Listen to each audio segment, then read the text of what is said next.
Tour पर जाने के लिए प्रिया ने सारी तैयारी कर ली थी। 2 बैग में सारा सामान भर लिया था। बेटी को पैकिंग करते देख सुधा ने पूछा, इस बार कुछ ज़्यादा सामान नहीं ले जा रही हो? हाँ माँ, ज़्यादा तो है, गंभीर स्वर में प्रिया ने कहा। अपने जुड़वा भाई अनिल, भाभी रेखा को बाय कहकर उदास आंखों से माँ को देखती हुई प्रिया निकल गई। 10 मिनट के बाद ही प्रिया ने सुधा को फ़ोन किया।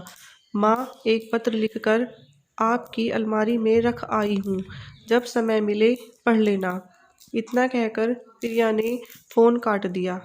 सुधा मन ही मन बहुत हैरान हुई। उन्होंने चुपचाप कमरे में आकर अलमारी में रखा पत्र उठाया और बेड पर बैठकर पत्र खोलकर पढ़ने लगी। जैसे जैसे पढ़ती जा रही थी, चेहरे का रंग बदलता जा रहा था। पत्र में लिखा था, माँ, मैं मुंबई जा रही हूँ, लेकिन किसी टूर पर नहीं। मैंने अपना ट्रांसफ़र आपके पास से दिल्ली से मुंबई करवा लिया है, क्योंकि मेरे सब्र का बांध अब टूट चुका है। अभी तक तो मेरा कोई ठिकाना नहीं था, अब मैं आत्मनिर्भर हो चुकी हूँ, तो क्यों आपको अपना चेहरा दिखा दिखा कर आपकी तीसरी गलती हर समय महसूस करवाती रहूं? तीसरी गलती? आपके दिल में मेरा यही नाम हमेशा रहा है ना? इस दुनिया में आने का फैसला तो मेरे हाथ में नहीं था न? फिर आप क्यों मुझे हमेशा तीसरी गलती कहती रही? सुमन और मंजू दीदी को तो शायद उनके हिस्से का प्यार दे दिया आपने।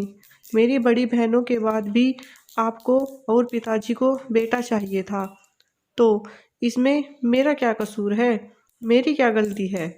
अनिल के साथ मैं जुड़वा होकर इस दुनिया में आ गई। अपने इस अपराध की सज़ा मैं आज तक भुगत रही हूँ। कितना दुखद होता है अनचाही संतान बनकर जीना।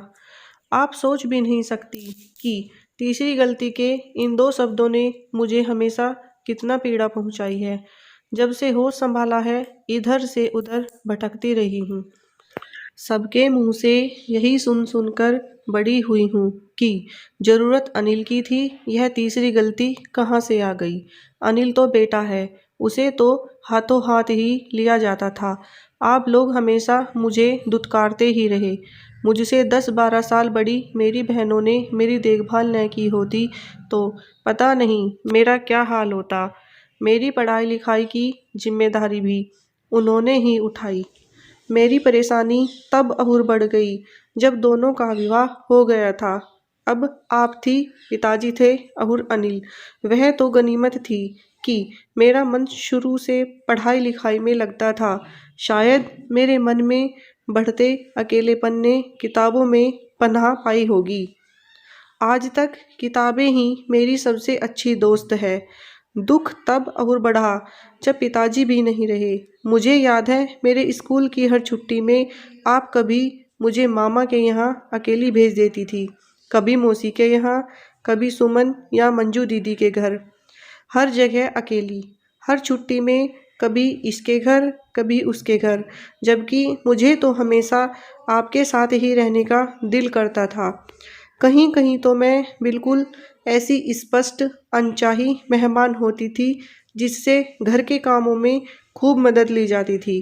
कहीं कहीं तो 14 साल की उम्र में भी मैंने भरे पूरे घर का खाना बनाया है। कहीं ममेरे भाई बहन मुझे किचन के काम सौंप खेलने चले जाते, कहीं मौसी किचन में अपने साथ खड़ा रखती। मेरे पास ऐसे कितने ही अनुभव हैं जिनमें मैंने साफ साफ महसूस किया था कि आपको मेरी कोई परवाह नहीं थी। न ही आपको कुछ फ़र्क पड़ता था कि मैं आपके पास रहूं या कहीं और। मैं आपकी ऐसी जिम्मेदारी थी, आपकी ऐसी गलती थी जिसे आपने कभी दिल से नहीं स्वीकारा। मैं आपकी ऐसी संतान थी जो आपके प्यार और साथ को हमेशा तरसती रही। मेरे स्कूल से लेट आने पर कभी आपने यह नहीं पूछा कि मुझे देर क्यों हुई। वह तो मेरे पढ़ने लिखने के शौक़ ने पढ़ाई खत्म होते ही मुझे यह नौकरी दिलवा दी, जिससे मैं अब सचमुच आपसे दूर रहने की कोशिश करूँगी। अपने प्रति आपकी उपेक्षा ने कई बार मुझे जो मानसिक और शारीरिक कष्ट दिए हैं, उन्हें भूल तो नहीं पाऊँगी, पर हाँ, जीवन के महत्वपूर्ण सबक मैंने उन पलों से ही सीखे हैं। आपकी उपेक्षा ने मुझे एक ऐसी लड़की बना दिया है जिसे अब किसी भी रिश्ते पर भरोसा नहीं रहा। जीने के लिए थोड़े से रंग, थोड़ी सी खुशबू, थोड़ा सा उजाला भी तो चाहिए। खुशियों के रंग, प्यार की खुशबू और चाहत का उजाला, पर इनमें से कुछ भी तो नहीं आया मेरे हिस्से। अनिल के साथ जुड़वा बन दुनिया में आने की सजा के रूप में जैसे मुझे किसी मरुस्थल के ठीक बीचों बीच ला बिठाया गया था, जहाँ न कोई छाँव थी न कोई राह। माँ, आपको पता है, अकेलापन किसी भयानक जंगल से कम नहीं होता। हर रास्ते पर खतरा लगता है। जब आप अनिल के आगे पीछे घूमती, मैं आपके आगे पीछे घूम रही होती थी। आपके एक तरफ जब अनिल लेटा होता था, तब मेरा भी मन करता था कि आपकी दूसरी तरफ लेट जाऊं, पर मेरी हिम्मत ही नहीं हुई कभी।